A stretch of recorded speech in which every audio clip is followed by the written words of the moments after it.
Study IQ IAS, अब तैयारी हुई अफोर्डेबल।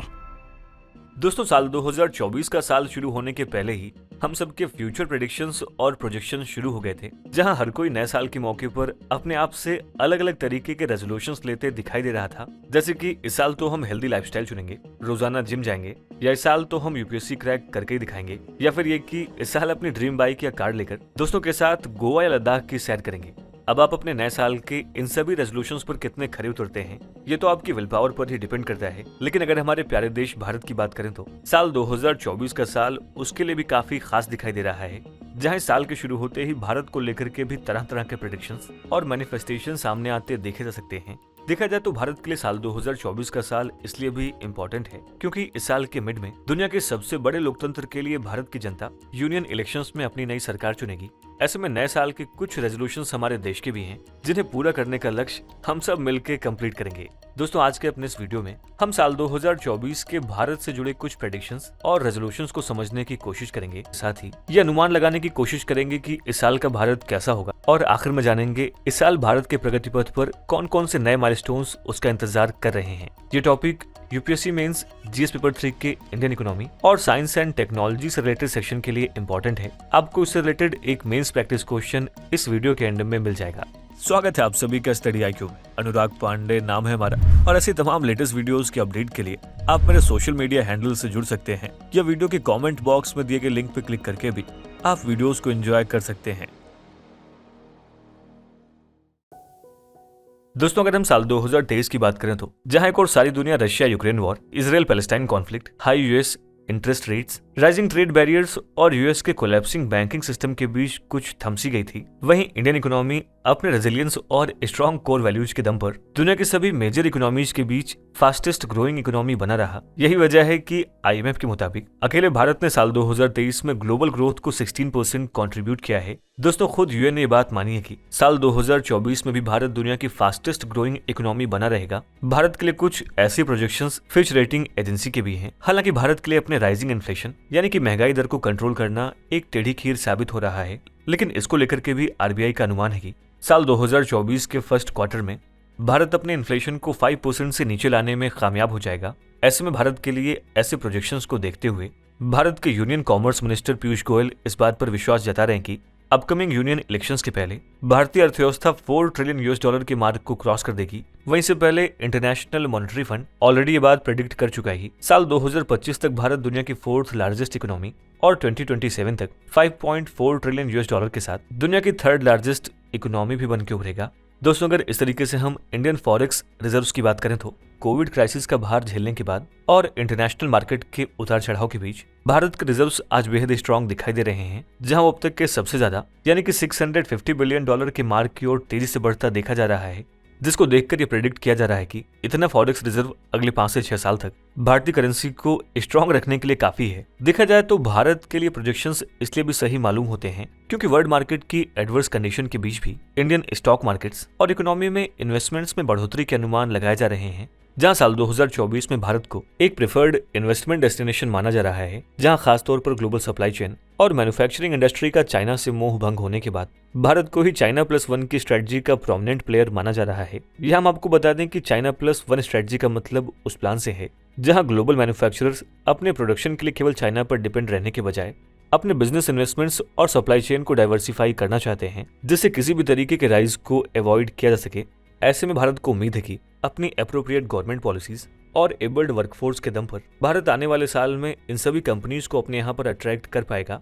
दोस्तों, वीडियो को कंटिन्यू करें उससे पहले आप सभी के लिए एक इंपॉर्टेंट अपडेट है। दोस्तों, प्रीलिम्स को यूपीएससी की परीक्षा का आयरन गेट माना जाता है। इस एग्जाम का सिलेक्शन रेट 1% से भी कम है। इसी मुश्किल को समझते हुए स्टडी IQ आपके लिए लाया है SIP प्लस यानी success in prelims plus programme, जिसके अंतर्गत मात्र 90 दिनों में आप प्रीलिम्स के आयरन गेट को क्रॉस करने में सक्षम हो जाएंगे, क्योंकि इस प्रोग्राम में आपको भारत की सबसे बेहतरीन फैकल्टीज से 200+ आवर्स की लाइव रिवीजन क्लासेस मिलेंगी, और इन लेक्चर्स के बाद आपको रिवीजन बुकलेट्स भी मिलेंगी, जिससे आप स्टैटिक और करंट कंटेंट को रिवाइज कर पाएंगे। साथ ही इसमें CSAT की workshops, UPSC UPSC simulator test और ऑल इंडिया ओपन टेस्ट भी शामिल हैं। साथ ही कोर्स में सभी एनसीईआरटीज और स्टैंडर्ड टेक्स्ट बुक्स को भी कवर किया जाएगा। दोस्तों अगर अभी आप इस कोर्स को ज्वाइन करते हैं and N live coupon code का इस्तेमाल करते हैं तो 11,499 तक के प्राइस वाले इस कोर्स को मात्र 5,999 के सुपर डिस्काउंटेड प्राइस में अवेल कर सकते हैं। इस कोर्स से रिलेटेड सभी इंपॉर्टेंट लिंक्स आपको पिन कमेंट और डिस्क्रिप्शन बॉक्स में मिल जाएंगे। तो आइए वीडियो को कंटिन्यू करते हैं।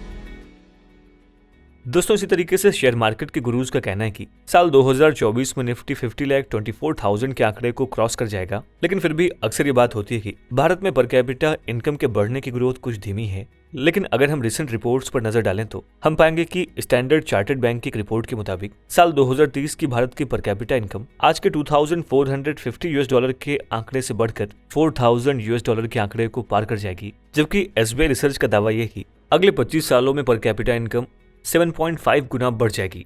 लेकिन अब आप यहाँ पर ये सोच रहे होंगे कि आखिर ऐसा होगा कैसे। देखिए अगर आप इंडियन इकोनॉमी के सेगमेंट्स पर गौर करें तो आप पाएंगे कि आज भी इंडिया की जीडीपी में उसका सर्विस सेक्टर ही 50% से ज्यादा कंट्रीब्यूट करता आया है। हालांकि बात सही है कि इसी के दम पर भारत अपने आईटी सर्विसेज के एक्सपोर्ट्स और आईटी बूम को इनकैश कर पाया है। लेकिन लंबे टाइम से बात कही जा रही कि अगर भारत जैसे यंग नेशन को अपने पोटेंशियल ग्रोथ को अचीव करना है तो उसे अपने मैन्युफैक्चरिंग बेस को बढ़ाना होगा। और अगर हम गौर से देखें तो लास्ट कुछ ईयर्स में भारत ने इसी दिशा में काम करते हुए कुछ महत्वपूर्ण कदम उठाए हैं। जहां फिर चाहे स्टार्टअप इंडिया से देश के स्टार्टअप कल्चर को बूस्ट करने की बात हो या प्रोडक्शन लिंक्ड इंसेंटिव स्कीम के जरिए देश के मैन्युफैक्चरिंग सेक्टर को कॉम्पिटिटिव बनाने की या फिर देश में ईज ऑफ डूइंग बिजनेस को इम्प्रूव करने की, भारत तेजी से इसी ओर कदम उठा रहा है। यही वजह है कि मार्केट एक्सपर्ट्स ये उम्मीद लगा रहे हैं कि आने वाले सालों में देश का मैन्युफैक्चरिंग सेक्टर और भी ज्यादा रोबस्ट ग्रोथ रजिस्टर करेगा, जिसके चलते साल 2024 में भारत से होने वाले एक्सपोर्ट्स को एडवांटेज मिलेगा। जहां मेक इन इंडिया के सक्सेस को एक्सपेक्ट करते हुए उम्मीद जताई जा रही है कि साल 2024 में भारत में इलेक्ट्रॉनिक्स मैन्युफैक्चरिंग बढ़कर $115 बिलियन के मार्क को क्रॉस कर जाएगी। देखा जाए तो आज एप्पल, टेस्ला, सैमसंग और शियोमी जैसे बड़े बड़े ग्लोबल जायंट्स भारत में अपने मैन्युफैक्चरिंग प्लांट सेट कर रहे हैं। साथ ही भारत में बढ़ते मैन्युफैक्चरिंग बेस के दम पर ही आज भारत दुनिया का second largest mobile phone producer बन चुका है, जिसे देखते हुए उम्मीद जताई जा रही कि साल 2024 में भी भारत शिखर की ओर अपना ये सफर जारी रखेगा। दोस्तों लंबे टाइम से भारत पर उसके ऊपर पुअर इंफ्रास्ट्रक्चर को लेकर उंगलियां उठाई जाती रही हैं, जहां उसके रेल, रोड और एयर ट्रांसपोर्ट से लेकर पावर सप्लाई और दूसरे क्रिटिकल इंफ्रास्ट्रक्चर की कमी को उसके स्लो पेस्ड ग्रोथ का कारण माना जाता रहा है। मगर बीते कुछ सालों में भारत ने अपने इंफ्रा को इतना तेजी से डेवलप किया कि सारी दुनिया उसे देखकर हैरान है। ऐसे में साल 2024 में भी भारत इंफ्रा के फील्ड में कुछ नए माइलस्टोन्स तय करने वाला है। दोस्तों एग्जांपल के लिए मुंबई सिटी को नवी मुंबई से जोड़ने वाला 22 किलोमीटर लंबा दुनिया का 12th longest sea bridge, Mumbai trans harbour link, Mumbai Delhi expressway, Bengaluru Chennai expressway, Dwarka expressway, Delhi Dehradun expressway, Delhi Katra expressway, trans Arunachal highway जैसे ढेर सारे इंफ्रास्ट्रक्चर प्रोजेक्ट्स साल 2024 में बनकर तैयार हो जाएंगे। देखा जाए तो इसी कड़ी में अगर हम रेलवेज की बात करें तो देश का पहला हाई स्पीड रेलवे ट्रैक भी अक्टूबर 2024 तक कंप्लीट हो जाएगा। साथ ही 2024 तक भारत रेलवेज में 100% इलेक्ट्रिफिकेशन को भी अचीव कर लेगा। दोस्तों भारत के लिए गर्व की बात इसलिए भी है क्योंकि आज की तारीख में चाइना ने अपने रेलवे ट्रैक में केवल 72% और यूरोप ने केवल 60% इलेक्ट्रिफिकेशन को ही अचीव किया है। दूसरी ओर देश में मालगाड़ियों के जरिए सामान को जल्दी लाने ले जाने और इंडियन रेलवेज के बॉटलनेक्स को दूर करने के लिए बिल्ड किए जा रहे डेडिकेटेड फ्रेट कॉरिडोर्स के भी 95% कॉरिडोर्स मार्च 2024 तक बनकर तैयार हो जाएंगे, जिससे भारत की लॉजिस्टिक सप्लाई चेन और भी ज्यादा स्ट्रीमलाइंड हो जाएगी।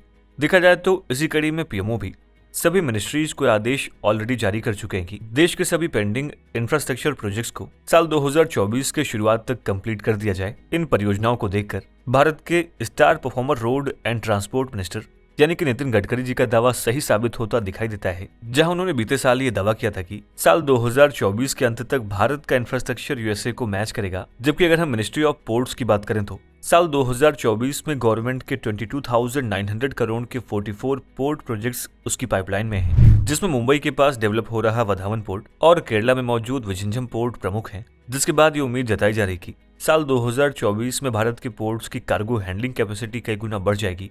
ठीक इसी तरीके से यूनियन मिनिस्टर ऑफ पावर ने हाल ही में 7.28 लाख करोड़ का भारी भरकम प्लान अनवील किया है, जहां उसका प्लान 2024 तक पूरे भारत को 24/7 इलेक्ट्रिसिटी सप्लाई इंश्योर करने का है। वहीं इसराइल की रिपोर्ट के मुताबिक 2024 से 2030 के बीच भारत इंफ्रास्ट्रक्चर पर अपनी स्पेंडिंग डबल करके इसको 143 लाख करोड़ तक ले जाएगा, जिसे देखकर आप इस बात का अनुमान लगा सकते हैं कि आने वाले टाइम में भारत की इंफ्रास्ट्रक्चरल ग्रोथ कितनी तेजी से होगी।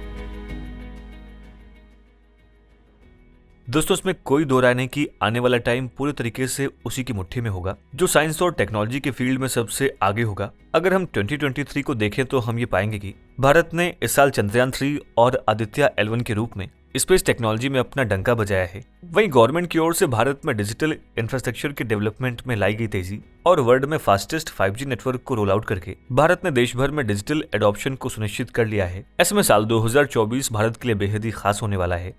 देखा जाए तो इसी कड़ी में इसरो भी 2024 में गगनयान के रूप में भारत का पहला ह्यूमन स्पेस मिशन लॉन्च करने वाला है। साथ ही भारत का प्राइवेट सेक्टर स्पेस रिसर्च की फील्ड में बहुत तेजी से आगे बढ़ रहा है, जहां के लिए 2023 में ही इस सेक्टर के स्टार्टअप्स ने 1000 करोड़ से ज्यादा इन्वेस्टमेंट सिक्योर किए हैं। दोस्तों, इन सब के अलावा 2023 में भारत ने फ्रांस के साथ अपने स्पेस टेक्नोलॉजी सेक्टर को बूस्ट करने के लिए MOUs भी साइन किए हैं। वहीं भारत ने USA लेड आर्टेमिस अकॉर्ड को साइन करके इंडियन स्पेस प्रोग्राम्स को एक नया बूस्ट दिया है, जिसे देखते हुए अनुमान लगाया जा रहा है कि साल 2025 तक भारत की स्पेस इकोनॉमी $1 बिलियन के मार्क को भी क्रॉस कर देगी। लेकिन आप भी जानते हैं कि 2023 में दुनिया में सबसे अधिक चर्चा आर्टिफिशियल इंटेलिजेंस की हुई है, जहां खासतौर पर ChatGPT और बार्ड जैसे AI टेक्नोलॉजीज ने दुनिया भर का ध्यान अपनी ओर आकर्षित किया है। यहाँ तक कि कॉलिन डिक्शनरी ने तो AI को वर्ड ऑफ 2023 का खिताब तक दे डाला। लेकिन साल 2024 के लिए TCS के CEO के कृतिवासन का मानना है कि साल 2024 में भारत जनरेटिव AI के फील्ड में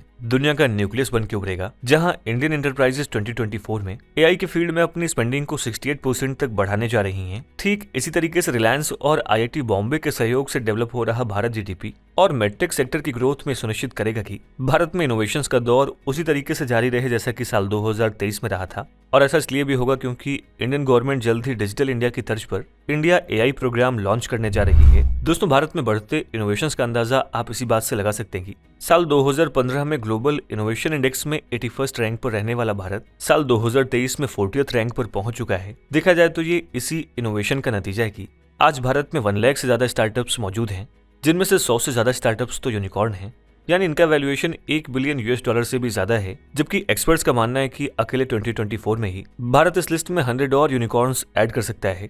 साथ ही आज इंडियन कंपनीज जैसे कि रिलायंस, इन्फोसिस और टाटा ग्रुप इसराइल जैसे टेक्नोलॉजिकल एडवांस्ड नेशन की लीडिंग इलेक्ट्रॉनिक और चिप मेकिंग फर्म जैसे कि टावर सेमीकंडक्टर और पनाया इत्यादि में इन्वेस्ट करके भारत को इस फील्ड में सेल्फ रिलायंट बनाने की दिशा में भी आगे बढ़ रहा है, जिसकी कोशिश साल 2024 में और भी तेज होती नजर आ सकती है। अब अगर टूरिज्म की बात करें तो यूं तो टूरिज्म इंडस्ट्री को इकोनॉमी के एक इम्पोर्टेंट पिलर के रूप में देखा जाता है, जहां खासतौर पर अगर हम भारत की बात करें तो साल 2023 में भारत के ट्रैवल एंड टूरिज्म सेक्टर ने देश की GDP में 16.5 ट्रिलियन रुपीस का कंट्रीब्यूशन किया था। साल 2028 तक इस सेक्टर GDP में $512 बिलियन का कंट्रीब्यूशन करेगा। देखा जाए तो आज टूरिज्म सेक्टर देश में 80 मिलियन से अधिक डायरेक्ट और इनडायरेक्ट जॉब्स क्रिएट करने के साथ ही साथ रीजनल और इंक्लूसिव ग्रोथ को भी प्रमोट कर रहा है। साथ ही इंडियन टूरिज्म देश के लिए फॉरेन एक्सचेंज का भी इंपॉर्टेंट सोर्स है। लेकिन अगर हम गौर से देखें तो आज की तारीख में टूरिज्म इन सब के साथ ही साथ देश को ग्लोबल ब्रांड बिल्ड करने का एक माध्यम भी बन गया है। फॉर एग्जाम्पल, एक आम आदमी के लिए स्विट्जरलैंड, थाईलैंड, मॉरिशस और ग्रीस जैसे देशों की पहचान उनके टूरिज्म से ही है।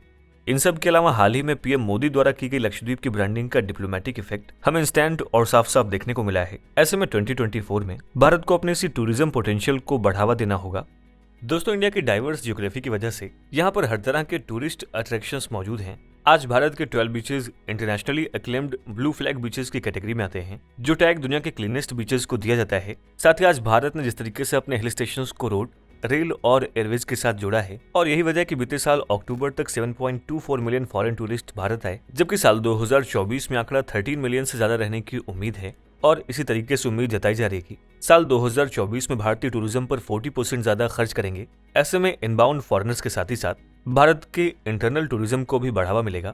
लेकिन साल 2024 में भारत का मकसद केवल अपने टूरिस्ट डेस्टिनेशंस को प्रमोट करना ही नहीं है, बल्कि इनके जरिए अपनी सॉफ्ट डिप्लोमेसी को पुश भी करना है। आज भारत देश में Swadesh Darshan scheme, Buddhist circuit, Chardham road circuit और पर्वतमाला इनिशिएटिव के साथ ही साथ राम मंदिर, महाकाल कॉम्प्लेक्स, वाराणसी और साउथ इंडियन टेम्पल टूरिज्म को कल्चरल टूरिज्म हब्स की तरह जनरेट कर रहा है।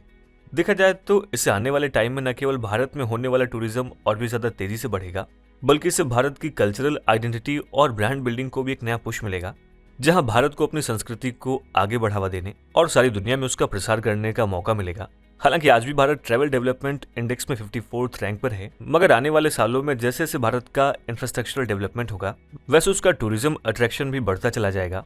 देखा जाए तो इस तरीके से अगर हम मेडिकल टूरिज्म यानी कि विदेशों से भारत आकर इलाज करवाने वाले फॉरेनर्स के ट्रेंड पर गौर करें तो बीते एक दशक में भारत ने से 7.5 बिलियन US डॉलर्स अर्न किए हैं। और ऐसा इसलिए है क्योंकि आज भारत न केवल अपने एडवांस्ड मेडिकल फैसिलिटीज और रिसर्च टेक्नोलॉजीज का डंका दुनिया भर में बजवा चुका है, बल्कि आज भी भारत ये सभी फैसिलिटीज कम कॉस्ट में अवेलेबल करवा पा रहा है। यही वजह है कि आज चेन्नई, पुणे और कोलकाता के साथ ही साथ केरला का आयुर्वेदिक ट्रीटमेंट दुनिया भर में फेमस है, जिसके चलते बीते साल भारत में 14 लाख मेडिकल टूरिस्ट अपना इलाज करवाने के लिए भारत आए। साथ ही भारत तेजी से दुनिया भर में लार्जेस्ट मेडिकल टूरिज्म हब बन के उभर रहा है। ऐसे में उम्मीद जताई जा रही कि साल 2024 में भी भारत इस क्षेत्र में नई ऊंचाइयों को छुएगा।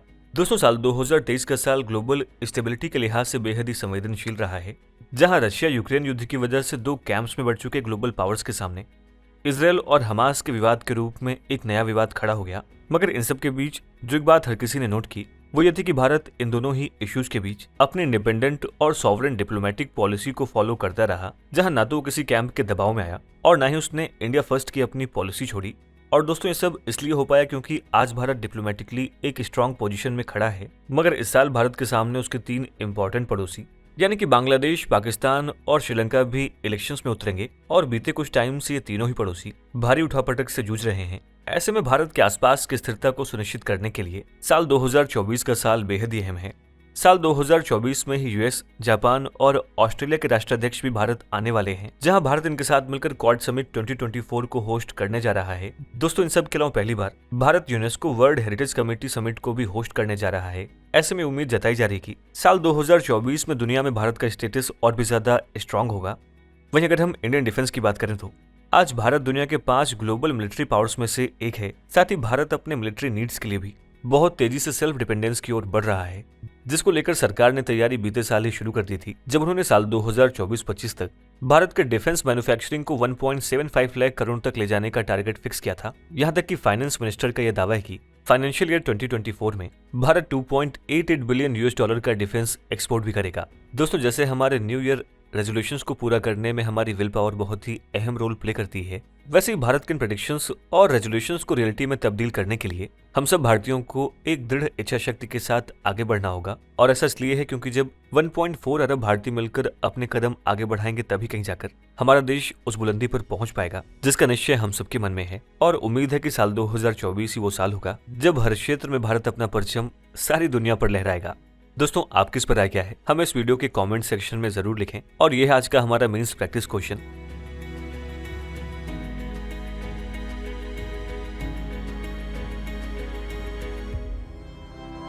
स्टडी IQ IAS, अब तैयारी हुई अफोर्डेबल।